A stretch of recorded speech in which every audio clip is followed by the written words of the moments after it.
My name is Zoe. My name is Ava. Today we'll be having swimming lessons from Coach Ilse. So pay attention and get excited. Let's learn together. So this is our awesome swimming coach, Coach Ilse Phillips. She has always loved sports. She swam for her school team and she played underwater hockey for her province. She got her degree in Human Movement Science at the University of Pretoria.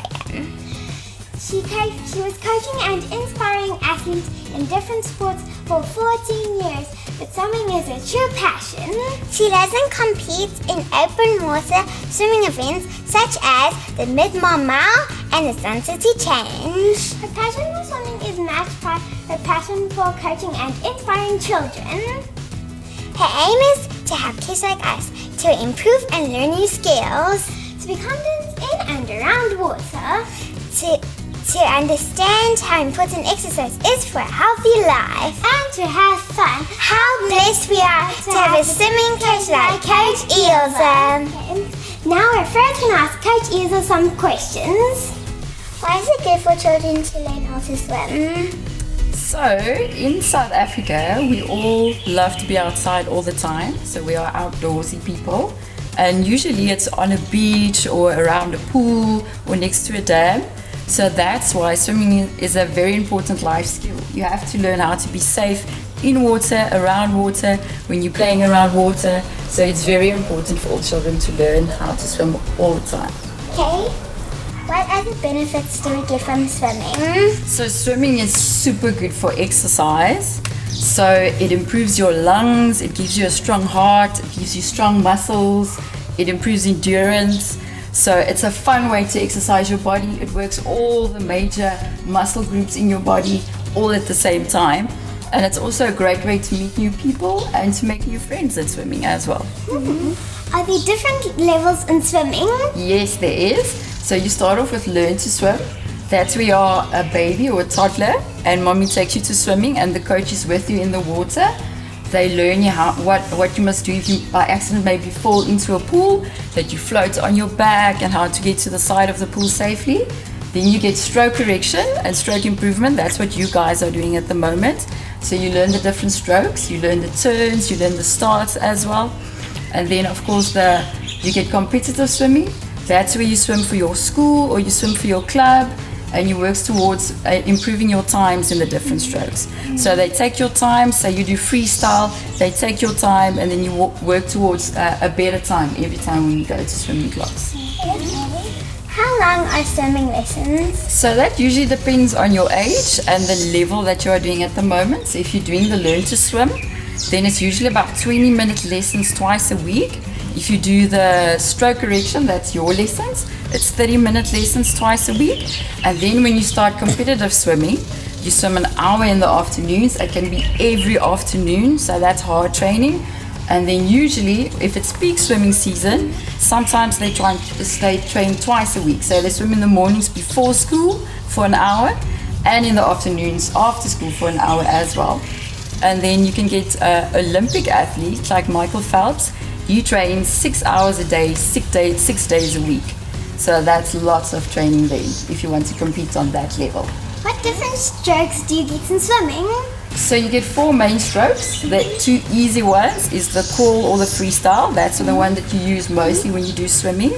Then of course backstroke. And then the 2 hardest strokes is the breaststroke and the butterfly. Okay. What other sports can I do with a swimming background? Oh, there's a lot, but if you think about it a little bit, the fun ones that I can think of is like water polo. That's where you work together as a team to score points. You can do underwater hockey. I enjoyed that a lot because you get to swim underwater with big fins on and you have a snorkel and you play as a team as well. And then I don't know if you guys know about synchronized swimming. That's where it's like water dancing or water ballet. So you're in a group and you're doing like pretty movements in the water and dives and things. So there's a lot of sports that you can do, use swimming as a background for. Wow, that's interesting. Is swimming good for people to recover from an injury? Yes, it's very good. Swimming is the best form of rehabilitation that you can do after an injury. So say an athlete that does running injures their ankle, then the doctor will send them to do some swimming for rehabilitation, because the water kind of supports your body while you're swimming, so there's no impact on the sore joint. So it improves your muscles and it strengthens the muscles and the ligaments while you are doing the swimming. Okay. How can people overcome their fear of water? I think the best way is just to start swimming and having fun in the water with your mom and your dad, playing around a little bit. Learn to enjoy water, not to be scared of water. And then of course it's very important to start from an early age to do the learn to swim lessons as well.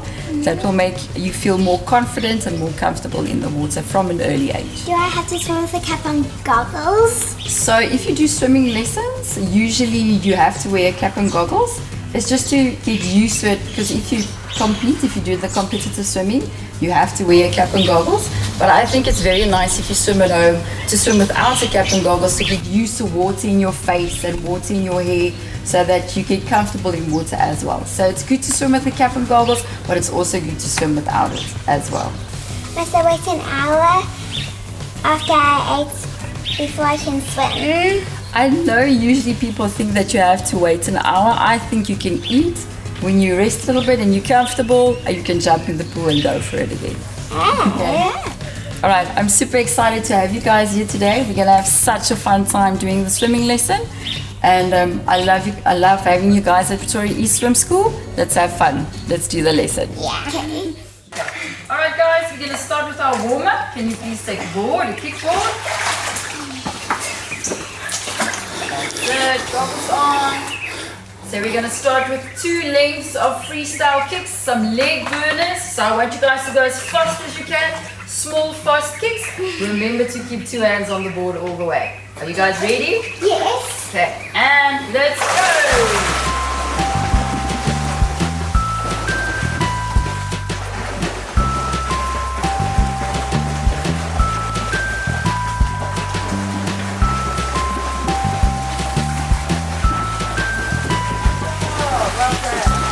Guys, same one back. Ready, set, go!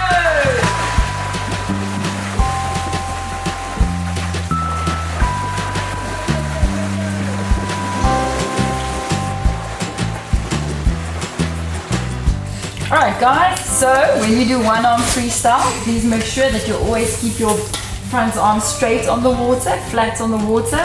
When you do the pull, big pull past your leg, high arm over, back to the front, and you must make sure that your ear is always lying on your shoulder when you turn for the breath. Ready, and go!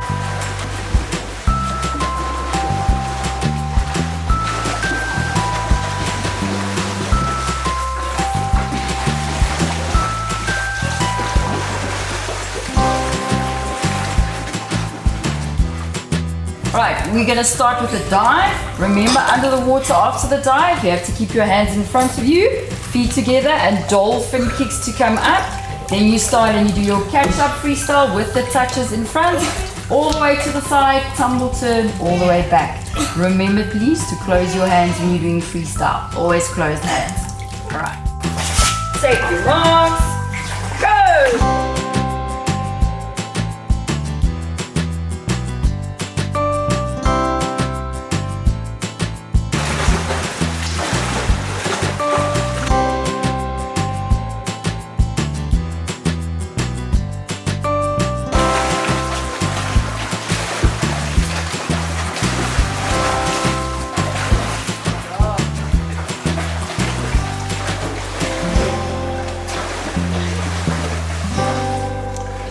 Backstroke, if you are on your back, remember to always kick that your big toes come out the water, so no legs are under the water. I want them up, toes out. And when you do the arms, make sure that your arms switch at exactly the same time. So if the one hand's in the air and it starts to go down, the other one must go up to take its place. So they must move together like the propeller of an aeroplane. They move at the same time. Okay, take your marks, go!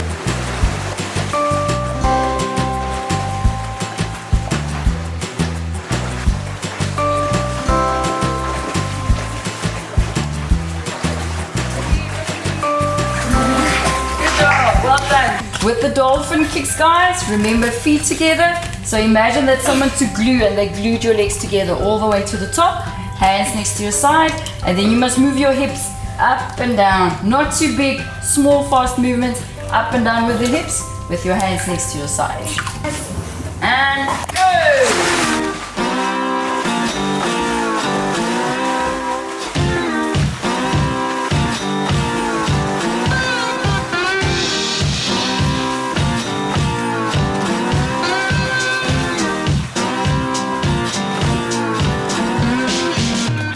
Butterfly arms.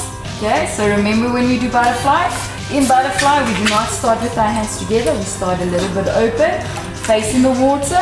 Butterfly is the one with 2 kicks, eh? So you do your 1 kick, and then on your 2nd kick, that's where you do the arms and the head comes out for the breath.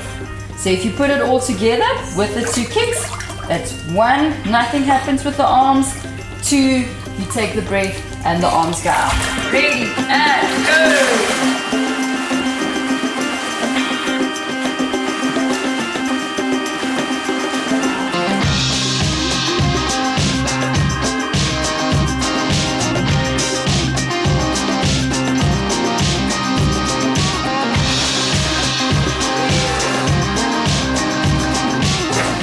Next up, we're going to do breaststroke kicks. Let's do the one where you do 2 kicks and then you're lifting it up for a breath. So make sure that you keep 2 hands on the board, facing the water. And then when you're doing your breaststroke kick, remember you must turn your feet and your knees out to the side, eh? Alright, ready, and go!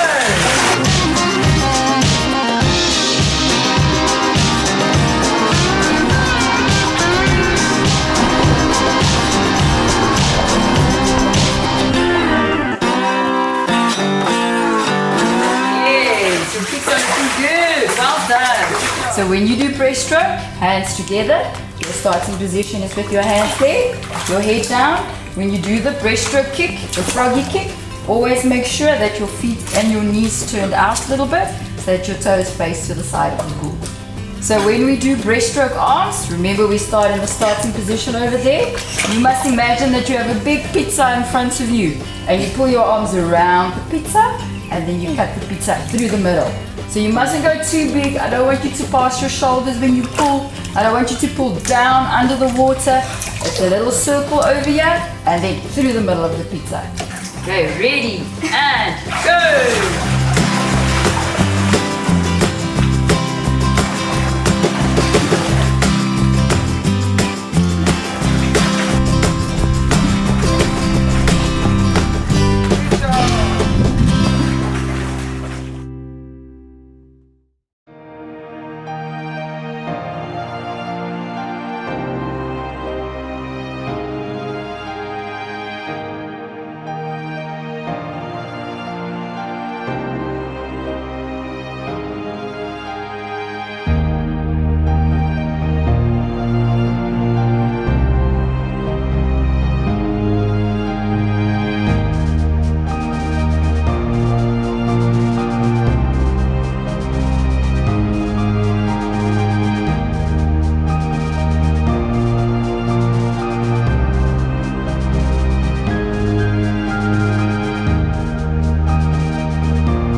We had so much fun teaching us. I loved it. Oh, thank you guys. I had an awesome time with you guys today.